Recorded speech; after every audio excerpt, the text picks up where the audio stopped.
এবারে আরেকটা আমরা দেখব, সেটা হচ্ছে আমাদের বিফোর এবং আফটার। ঠিক আছে, বিফোর এবং আফটার।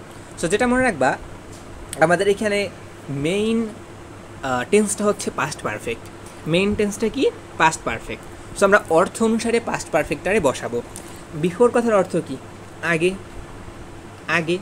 সো এই কারণে আমাদের বিফোরের পূর্বে অর্থাৎ বিফোরের আগে পাস্ট পারফেক্ট বসবে।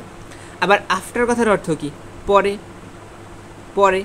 সো এই কারণে আমাদের আফটারের পরের অংশ আমাদের পাস্ট পারফেক্ট হবে।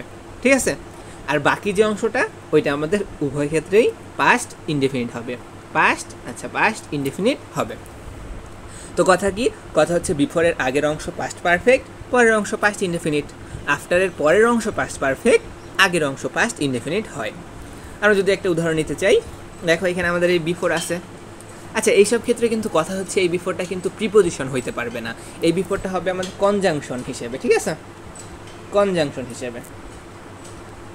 সো এরকম যদি কোনো সেন্টেন্স থাকে যে I do it before you, তোমার আগে আমি এটা করছি, তখন তো আর আমাদের এই নিয়ম খাটবে না।